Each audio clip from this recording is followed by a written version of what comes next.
Well, I like the way we've come in. So everybody, Mike Verna, welcome to the show, man. Thanks.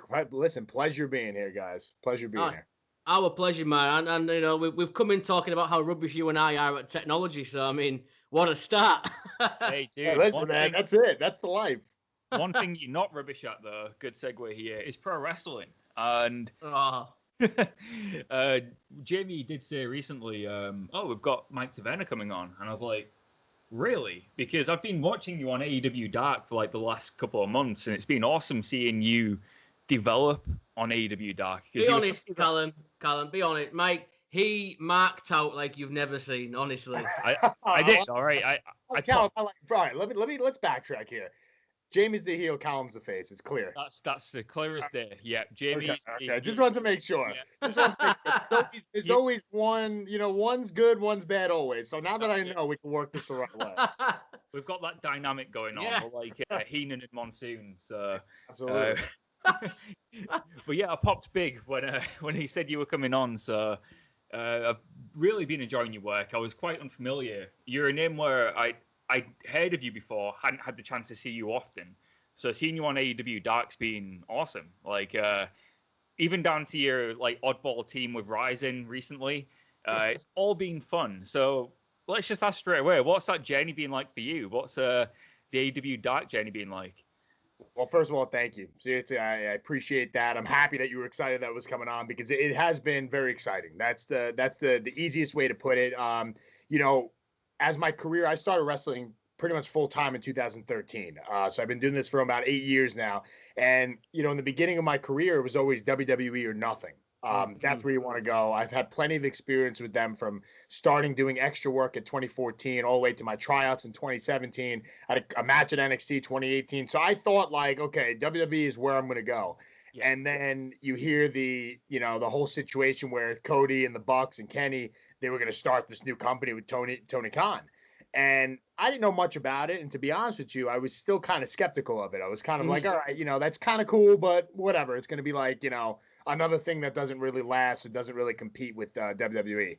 And then seeing Cody and the Bucks and all the All Elite guys starting to get on the indies more and seeing what they were kind of trying to do, especially then when All In happened, then you're like, okay, this is the real deal. So I did a spot, myself and JT Dunn, we did a spot at Northeast Wrestling we had a tag match with SCU, which actually led to a run-in with Cody and Hangman Page. So that's where I first met them. And the best thing about that is literally Cody said, look, we worked with you. We know you can work. We like you. That's good for the future. And that's all I need to hear way back when. I'm talking about that must have been 2019. So we were working 2 years ago at this point. And then I started looking at the product more and I said, you know what, man, like this is what I want to do. This is where I want to be because my heart started to get away from wanting to be with WWE only because, not so much because of the product, but because of the things I was doing with my outside life. I'm not sure if you saw the Philadelphia cream cheese commercial and all that stuff, like the acting career, which I had no plans for my entire life. I was a baseball player before I was a wrestler. I was never an actor. I never did theater. I never studied theater, but wrestling led me to acting. And then all of a sudden acting became somewhat successful. And when the checks were coming in from these movies and these commercials, I was like, I am not giving this up for anything just yet. You know, wrestling is my passion. Wrestling is my career. Wrestling is the reason why I'm an actor. But I got to think about real life too. You know, I didn't want to give that up for, you know, the question mark of a WWE contract at that particular point, as well as having to leave New York, which is, other than the California, the mecca of, you know, movies, TV, all that stuff, to go to Florida. So that was really battling for me for a little bit. And I was really like, damn, what am I going to do like with this wrestling thing? And then, you know, the pandemic hit and then there was no wrestling. And I was just starting to get kind of bitter, relieved in a way, because I was like, let me relax. Let me kind of, you know, get my body back to normal. Let me think things out. Let me see what I'm going to do. And then you started getting that wrestling itch where you're like, okay, like enough's enough here. And I never thought that I needed to reach out per se. I thought that maybe when things would be normal, I can kind of find myself in a situation to get back there through the indies or through, relationships, networks, whatever it may be. And then I said, screw this. So I reached out to the people at AEW, QT Marshall to be specific. Sorry to put your name out there, QT, but it is what it is. Most people know that he's in charge of it anyway, of that particular, the unsigned guys booking. So I reached out to him and I was like, dude, like, I'm ready to come down. Like, let's give this a shot. And as awesome as he was, he's like, how's 2 weeks look for you? And I said, fuck yeah. I'll be down there in 2 weeks. And then I had my first match with Peter Avalon, and I love the environment there. I have so many friends there. It's just, honestly, it's what wrestling should be. And that's not discrediting any of the other companies, but it's just, it brings back a passion to it again. You can see the hunger from the guys all the way on the top of the card, from all the way, to the bottom, like the guys like myself who are still on Dark, trying to kind of break through that surface. They give you the opportunity. The one thing, not to go too long-winded with it, the one thing that I thought was awesome is I did a match on NXT. I did several matches on AEW. If you watch, other than the match with Santana and Ortiz, if you watch all my matches on AEW and you watch my match on NXT, you'll see there's a huge difference between how they let those performers go. And to me, that was a breath of fresh air.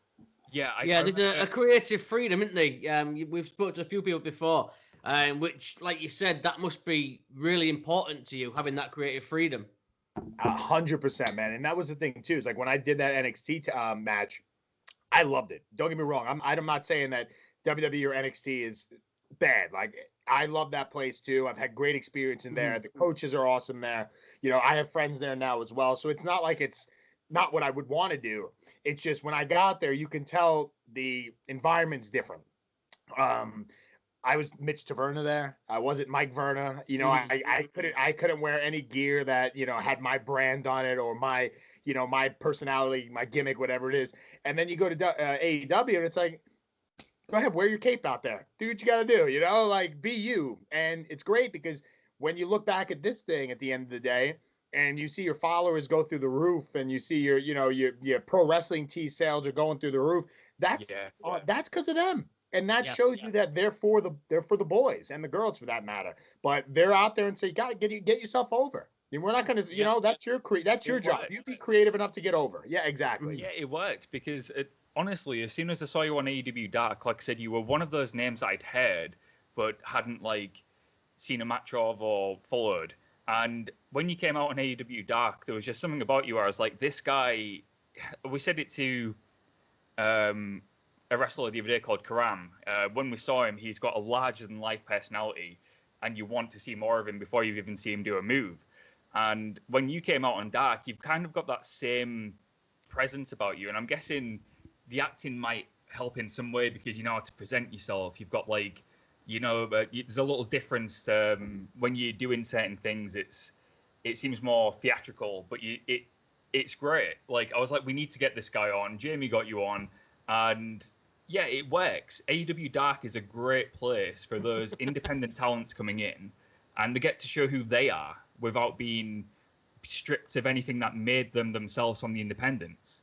I couldn't agree more. Callum, you are a babyface. You're a good man. I appreciate that. And it's great that you did notice that because there are those little things. And I will say, I'll touch on this. Like, from my first match on Dark, I don't think I had wrestled prior. I had some sporadic matches during this pandemic. I had a full month of September, and then I had nothing. And then the holidays came, and then I had nothing. So my first match on Dark was probably 2 months since I wrestled prior to that. So, you have this situation where, okay, you have some more ring rust that you just got off and now you got it back on. You haven't really wrestled and you're wrestling for one of the hottest companies in the world. So the comfortability, wasn't really there off the bat. So it is the theatrics and that little bit of that acting background. It's good that you picked up on that because that's exactly what you kind of lay your head on to kind of say, okay, this is going to carry me through some things until I kind of get my feet. And luckily, as times and weeks went on, I got more and more comfortable where I could just finally be myself. But you hit it right on the head with the AEW Dark, explaining it. That's exactly what it is. It really gives guys a chance to get over. It gives independent wrestlers who, I mean, look, we may not be far in the grand scheme of things, but we kind of are. And it gave you guys the opportunities to see me. You know what I'm saying? Yeah. And that's how I feel like it may be around the world. And that's a great platform that they're providing right now, especially now during this pandemic, where the idea of getting buzz or any kind of indie buzz, how is it even possible? Yeah. Well, I just want to say one thing. Obviously, while we're putting babyface Callum over, just for you two and all the humanoids listening, I made this happen. Remember that, right? Damn right, Jamie. Make sure you get yours, bro. You got to get yours. Of course, man. And I just going back to the acting as well. I never realised till now how much I want to see you in a film with Will Ferrell. Yeah, like the what was the one he did with Mark Wahlberg? Freaking Other Guys. Yeah, the other guys, and there was another one that he did. They were the ex-husband and the new. Oh, Daddy's Home. Daddy's Home. Yes. I think that would be perfect. Yeah, that's what I want to see now. That's a bucket list for me now. We have to make that happen. Right, trust me, if you make that happen, I will more than happily repay you. Don't you worry. Philadelphia commercial you did. Speaking of your acting, I mean, when I went onto your Twitter and I was like, there's one of the first things I saw was this Philadelphia commercial, and I was like, is this a real video? Saw that it was posted by Philadelphia, and I was like, this is the best thing I've seen. Like, it's an actual wrestler in a commercial. That's incredible. And my mum always asks who we're interviewing, who's coming up, who are we interviewing, and I showed her the video of you in the Philadelphia commercial. Let's just say my mum's a big fan of yours now. We'll send very much my mum's type. Yeah. So you've got a fan there as well. But how did that come about, the Philadelphia commercial? Because that great work. I mean, did you get that on your own? No, so I didn't. I actually got that. So the main difference between acting and wrestling is wrestling, you're an independent contractor throughout your career. You are always obviously the biggest, what's the word I'm looking for? Controversy with wrestling is the independent contractor idea.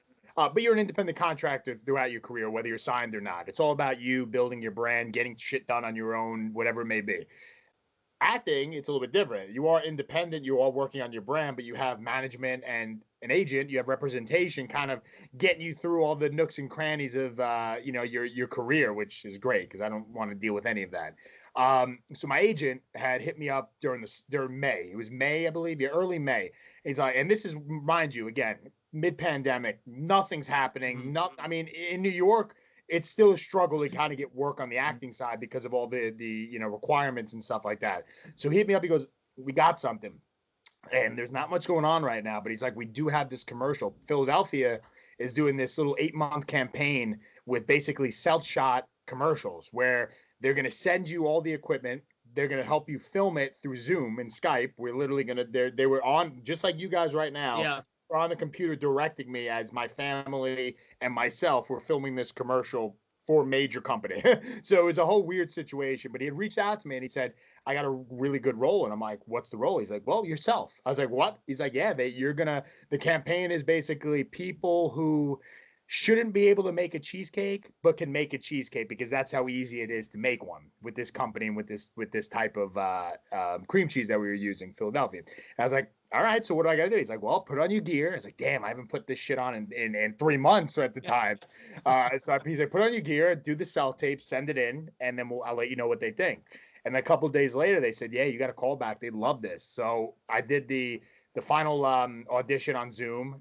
They made me cut promos, even though they didn't know what a promo was. So I was kind of easy with that, thank God. And then I got the job. And then, like I said, I wasn't really sure what it was going to be because I was like, we're mid-pandemic. There's no camera crew. I wasn't going to a studio. That was shot in my home. That's my house.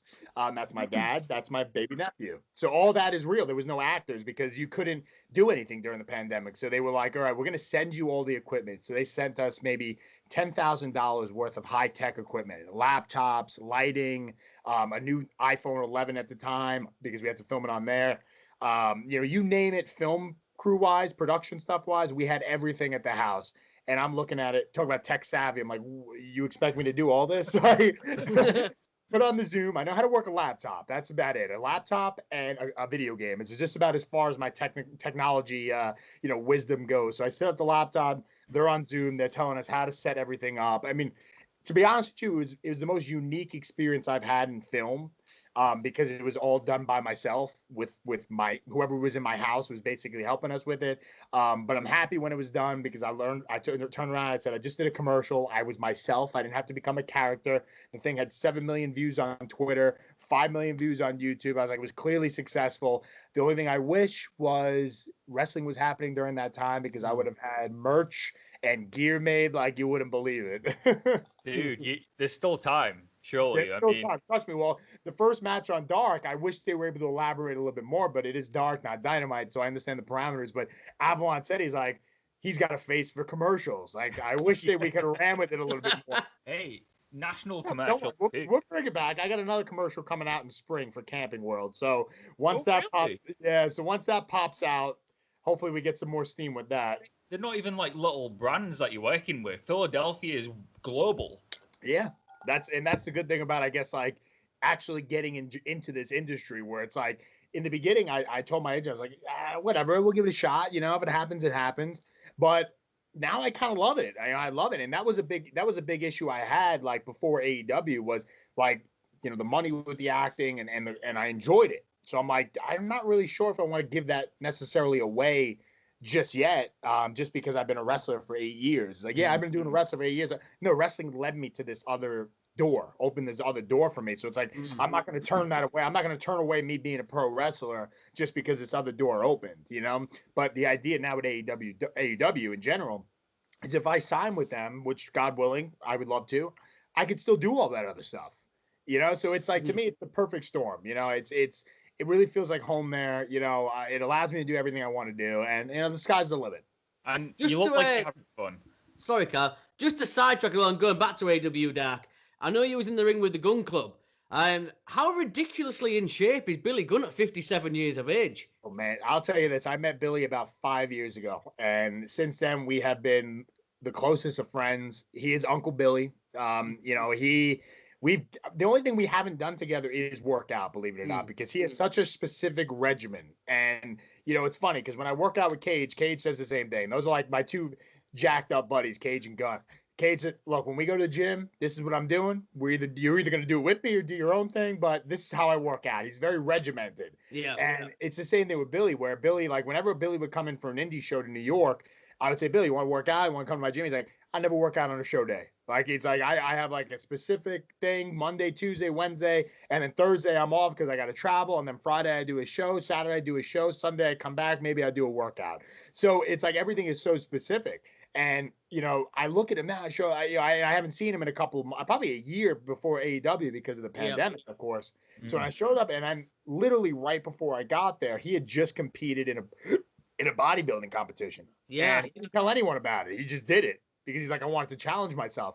And when I saw him the first time, I was like, God, are you sick? Are you that sick that you're going to do out of all, you look this way right now, and then you have to prove everyone else wrong by doing this bodybuilding competition? And he goes, Mike, I'll tell you one thing. I'll never do it again, because he's like, the misery of like the training for that and the dieting. Forget about the training, the dieting for it. I mean, that's the reason why I never tried it. It's just, how the hell are you going to be able to balance a bodybuilding diet while you're on the road? Like after a show, when I know I burned a couple of 100 calories, first thing I'm doing is stopping at a rest stop and going to McDonald's. Like, straight up, the whole fitness idea goes out the window. You know, take 4 single cheeseburgers and a 10-piece nugget. Call that a day. It's absolutely crazy how, like you said, he's in the best, arguably one of the best shapes of his life. At how old is he? 55? 57. 57. Yeah. 57. It's ridiculous. And when he's in the ring with some of those guys, I mean, you forget how big he actually is. He's bought a shoot 6'5", 260. Easily. Yeah, and he just throws people around like they're nothing. That's the thing too. People like, you look at the Gun Club now, and I've had the pleasure of working with them for 2 weeks. They kind of gave us like a nice mini angle on Dark, which I really enjoyed. Like, it was really short, but it was sweet. You know, it was enough to kind of just get your teeth wet with it. And you know, they have this gimmick where they're loud, they're excited, they're young, they're happy. Well, 2 of them are young. Sorry, Billy. They're excited, they're jolly, they're in there, they're having a good time. And I think people don't really see their full potential yet. The interesting thing is, Austin's only been working for maybe a year and a half. Yeah. Colton, I don't think has broke 6 months. I think he's only been training. He's been definitely training for under a year. And to see those two, it just shows you two things. One, they're naturals. And two, how good of a trainer Billy really is. So it's like, the knowledge that Billy's bringing to the table to his kids, you can only imagine when he's bringing to the whole locker room as well. Absolutely. And he can still go. People forget that he can still go. Yeah. You know what? I wouldn't even be mad if they gave Billy a run in the top in the main event. I'd be like, yeah, all right. I would, you know what, man? I would too, because it just shows you where wrestling is right now. Because it's like AEW has this big stigma where it's like, oh, everyone lives out of shape, everyone's small. That's not the case, but that's the internet's way of shitting on AEW because it's a successful product. Imagine Billy though strutting into that main event picture, looking the way he does, maybe putting a suit on him, changing his gimmick up a little bit, and then like him saying that. Like it would be interesting, It would be interesting. You can make him into like a JBL when he was on SmackDown, and attend him, put a suit on him. Yeah. Next time I'm there, I'll be like, Billy, so I got this idea I stole from a buddy of mine on a podcast. I'm gonna make you the next JBL. Yeah. I'd love to see his reaction to that. We're gonna make you the next JBL. He'd probably say you're fucking stupid and walk away. Well, you mentioned Northeast Wrestling as well, and I did notice you have been in the ring with the Gorillas of Destiny, Tamatonga and Tangaloa. What was that like? That was a really fun match, and I think that was January of last year. So that was one of my last big ones. We shut down mid-March, so that was about like one of my last big shows before the shutdown.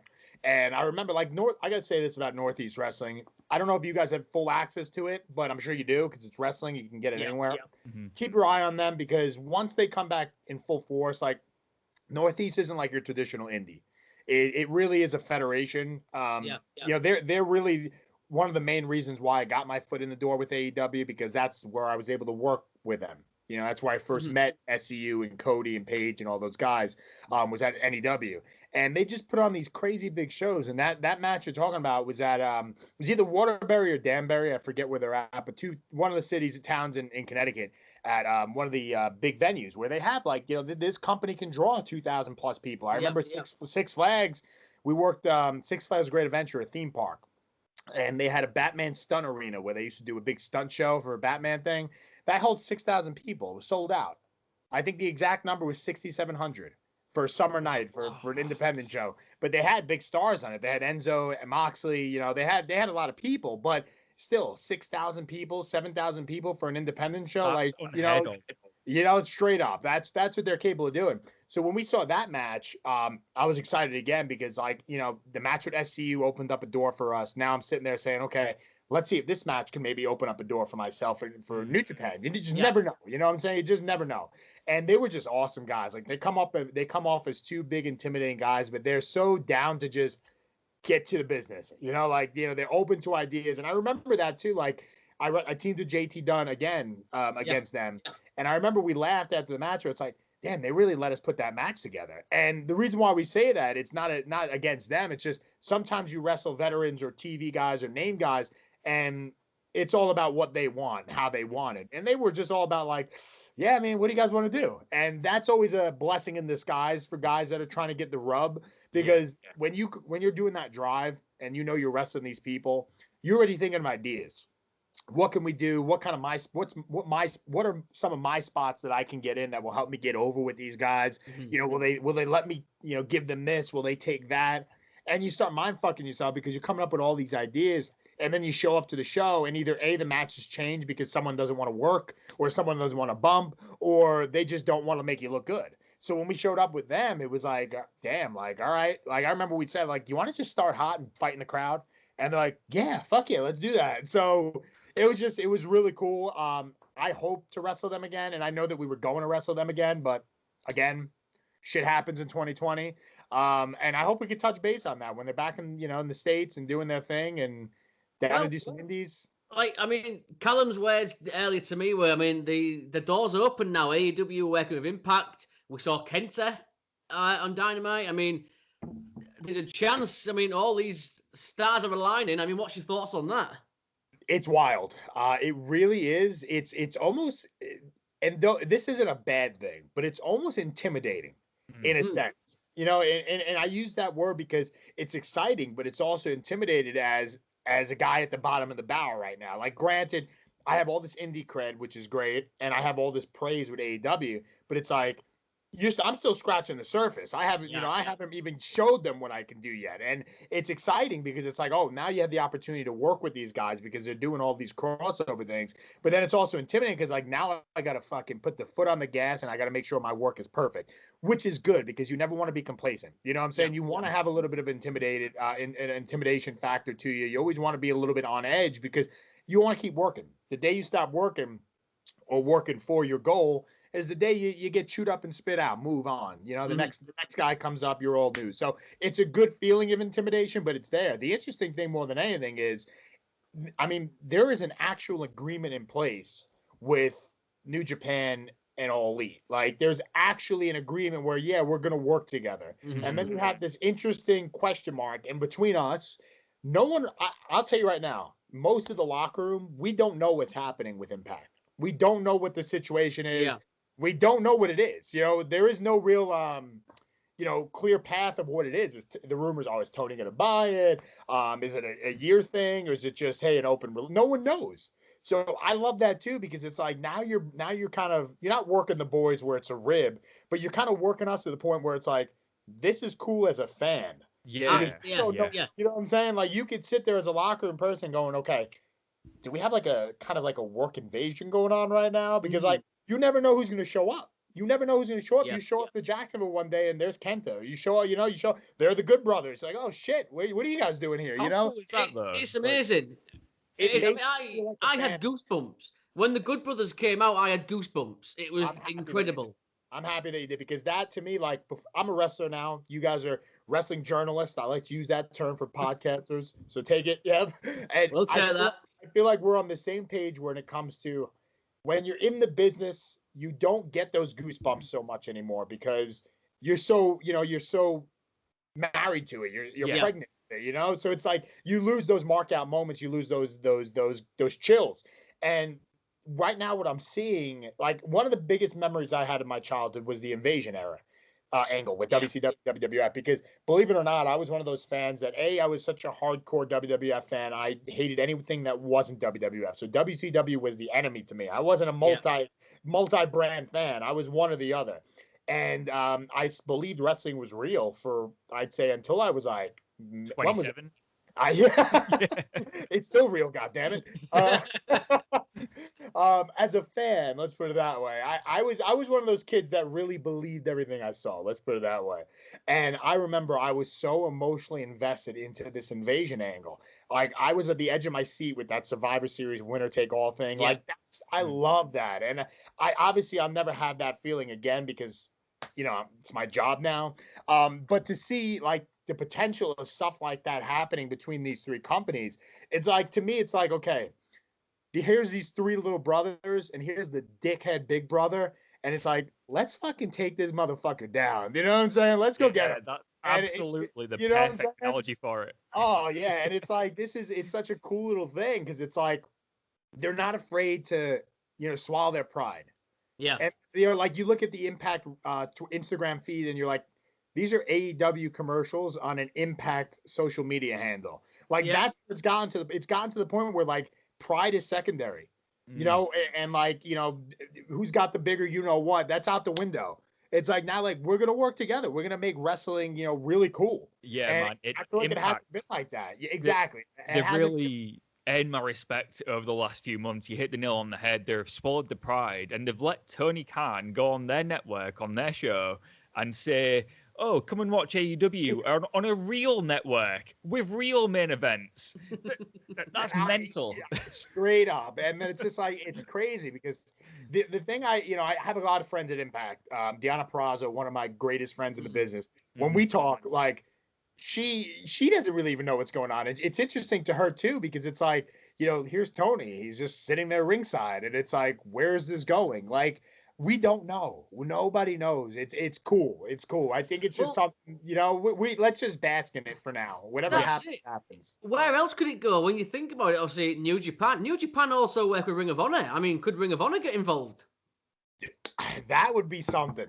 That would be like if I saw all 4 other companies Yeah. work together on something. Like, it's funny because when you're on the indies, you as a worker on the indies, you always want like companies to work together.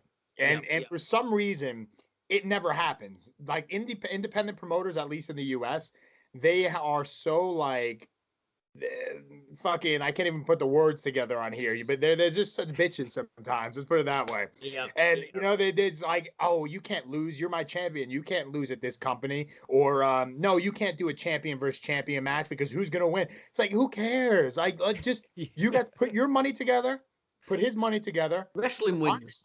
Yeah. Put on a super show. The fans win at the end of the day. You split the gate, make some damn money, and give them a main event. Like, it was so hard. I remember one time early in my career, in the New York circuit, when New York was hot. New York is not that hot anymore because there's so many regulations and rules with the commission that it just hasn't been booming like it used to be. But when I first started, it was booming. And I remember there was like 4 guys that were all brand new, young, up and coming talent, myself and a few other guys, and we were all heavyweight champion at the time. And there was so many promotion, like rumors where it's like, oh, do a title versus title match. No one needs to switch the belts. Just do this guy's champion from this company, that champion. Just do a 4-way match. Whoever wins. And no one wanted to pull the trigger. It was like, you guys are independent promoters. Like, this could be great. Like, oh yeah, you know, just split the gate. Like, whatever it is, just come up with something. And it didn't happen. And now you're looking at the biggest platform of all. And they're just like, yeah, fuck it. Let's do it. Let's do it. Do it. Throw me under the bus. Yeah. Just say my product shit. It's fine. Just say it. Oh, it's just so easy to do. I want to say one thing too, and not to kiss ass, but I just want you to realize, like, this just shows you everything you probably read about Tony Khan is true, because he's that cool of a guy. Yeah. B, I've worked for the only companies I haven't worked for, like, or at least been a part of. I've never done anything with Impact, ever. I've done some things with Ring of Honor. I've done WWE things. I've done, obviously, AEW things. Everyone I've worked with is great, respectful people. I have nothing bad to say about anybody. But Tony Khan makes you feel like you're a human being. And again, that's not saying that WWE doesn't. It's just WWE is this fast-paced moving machine that sometimes you're just there. Tony Khan makes you finish the match at Dark. You go through the curtain. The first person who's greeting you is Tony. The first person who's thanking you is Tony. It means more than I can say, because as a wrestler who's trying to make it, we want to be the next Kenny Omegas. We want to be the next Jerichos. That's the young guys coming up. That's what we want to be. You know, the fact that the boss knows you by name and thanks you for what you've done on such a small level for his show at 2 a.m. in the morning, because that's when we're taping the damn thing.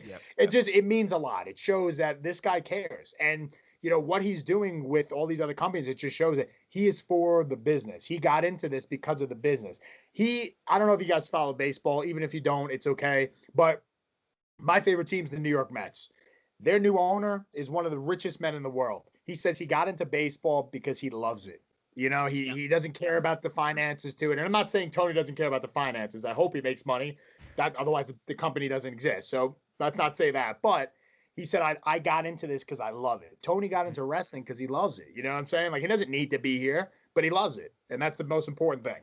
Absolutely. Like, we've always said, I think even before there was rumors of Tony coming around, we always said we need a billionaire who's passionate about wrestling to come in. And it needed to be a billionaire because you need the capital to start a company. It's not cheap. But you also need the passion because, like you said, he makes you feel welcome. He knows what he's doing, and he's been a fan as well. And he still is, which is the most important thing. He still is a fan. I read recently in an interview, he still watches WWE because he's a fan. Like, he doesn't just stop watching everything because he has his own promotion. In fact, he watches more wrestling because he's a fan still. And that's probably the most important thing about Tony Khan is he's a billionaire, yeah, but he's a fan of pro wrestling. And it reflects in his product and how he treats his wrestlers too. Just like we just said, swallowing the pride to just make it better. You know, and I don't hate WWE. I love WWE. WWE is the reason why I'm a fan. You know what I'm saying? The reason why I'm a wrestler. But it just shows you. It's interesting. It's like I heard they took JR out of one of their the Royal Rumble intro. I think they took JR's voice out of it. It's like, it just shows you, it's like, we're talking about, like, who cares? You know what I'm saying? Nobody cares, Are you going to tell me that I'm going to forget JR was the voice of my childhood? Right. Is that what you're trying to tell me? Like, come on. You know, so it's like things like that. And then there's Tony who's like, yeah, I watch WWE. I'm a fan. Yeah, I watch Raw and SmackDown. Yeah, cool. Yeah. Oh, NXT's really good tonight. Yeah. Yeah, it's like, oh, NXT, they're going head to head with my show. I'll still watch them. It's okay. I'll give them the extra ratings. It's like, come on. I reckon Tony's the kind of guy to prefer going head to head with NXT, given that it's the closest in demographic to AEW. I reckon he really does embrace that challenge. He wants their best show, and it might not be the best in the ratings, but it's definitely, to me as a fan, the best in terms of in-ring product. And I reckon Tony wants to go against the best. It's, there's no point in beating the worst show of a company. You want to beat the best. Absolutely. Absolutely fair play to Tony Khan. Like you said, not scared to swallow his pride. And I'm excited for the future as a fan. And I can tell you are too. And that's cool. You're wrestling there, but you're still excited. Yeah, I'm excited. And I think that's really what, like, I've missed for a while. Like when I did my WWE tryout, it was 2017. From 2017 to about 2018, I was in limbo of if I was going to go there or not. Mm-hmm. I was like, it wasn't so much. Look, don't get me wrong. I don't want to make it sound like it's my choice. Oh, hey, Vince, I'm ready to come to you. It wasn't, but there was obviously open discussion. What do they want from me? What can I do to get there quicker? All that open discussion for that year and a half. Mm-hmm. And, during that time, you kind of, it's not so much that you get, bored of the business, because you definitely don't, but you kind of get a little jaded, a little bitter, a little like, high anxiety with it, a little bit of stress, a lot of emotion comes with it. Mm-hmm. And, it's one of those situations where it's like, that's not the easiest, state of mind when you're a wrestler. Yeah. And then AEW comes around and it's like everything you want more, everything you want more. Well, before we start wrapping up, man, first of all, absolute pleasure speaking with you. It's been great getting to hear about your time in AEW. I hope you do get signed. I really do. I'm not just saying that because you're on the show. And when we do, we'll be right back here, and we're going to do this again, because before you get to your next thing, I got to be honest with you guys. I had a blast. I don't know about you. I had a good time. You said 30 minutes. We're at 38 already. We can go another fucking 30. It was a good time. You guys make a conversation work. Very likable guys. I will gladly come back on. Hopefully we could celebrate that. Absolutely. And we'll have a long conversation. Yeah, we'll have a long conversation about that. And hell yeah, man. I did want to ask one final thing. Obviously, you mentioned Ring of Honor. Someone we've spoken to a couple of times is Vincent, who I think is doing amazing things at the moment with the Righteous. I know you've worked with Vincent. Yeah. What was that experience working with him? Because he's doing something special for me at the moment. I'm happy you said that, because I think he's doing something special. See, Ring of Honor to me, it's hard to keep up with. It's hard to keep track of. They just don't, and that's just me honestly speaking. Yeah. It's not that I don't want to watch it. It's just, especially in where I live in New York, I can't access it. There is no access to it. I'm not a member to the Ring of Honor website, so I don't get to see it pretty regular. However, thank God for social media and YouTube and everything else that happens. I have good access to the good things that happen. So I remember when I was talking to Vin about a year ago, he was kind of like in a weird situation too. When the Kingdom had broken up and like TK kind of went a separate way, Taven went a separate way, Vinny went, they were all in a situation where they didn't know what they were doing. Yeah. And I remember Vinny's like, Taven's the centerpiece. Like, I got to reinvent myself. Like, I don't know what to do. And then what did he do? He stood true to what he loves, which is horror. He stood true to and he totally, talk about creative control. He totally like took this image of what he wanted to do and made it work to the point where I think his gimmick right now would work on any single one of those television shows, single one of them, because it's did they have the Wyatt family? Absolutely. Did they have, the Brood back in the day? Absolutely. But Vinny's different with it right now. There's something different to it. It's working great in Ring of Honor. I'm happy it's a Ring of Honor, because I think Ring of Honor needs it more than anything else. Yeah. To kind of have that fresh thing. Like I said, WWE had the Wyatt family and all that stuff. Now they got the Fiend and Alexa Bliss kind of doing something creepy like that. So Ring of Honor has this uniquely, and it's good to see someone working an angle and doing a gimmick to something they're truly passionate about, because that's how this works in wrestling. You can't you can't be successful in wrestling. And even MJF said it. MJF said it way back when he signed with AEW. He's so smart and he's so ahead of his time for such a young guy. I came up with that kid. I literally, he had his first outside indie match at a company that I was champion of.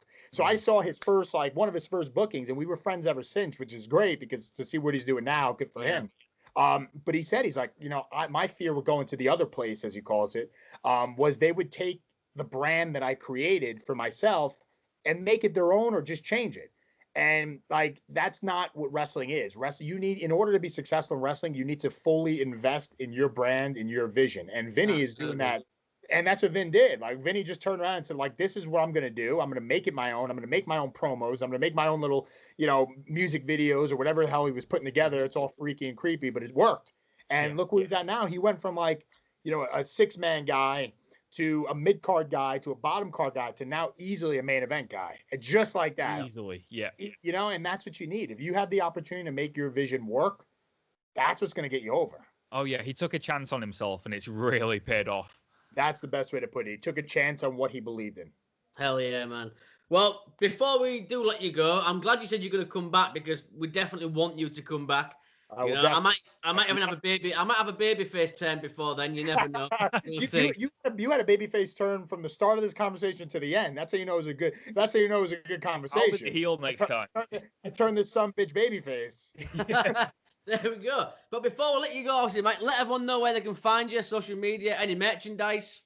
Absolutely. Well, merchandise, I know you guys could find it all on ProWrestlingTees.com. Some nice shirts there. I know the sale just ended, but hey, they're still pretty cheap for the most part. You guys can follow me on Man of Steel, not Man of Steel, Mike Verna, Man of Steel MV on Twitter and Instagram. That's pretty much where you can get me. I do have a Facebook, but they do have those 5,000 limit things. So if I don't accept you, it's not personal, but if I can accept you, I absolutely will.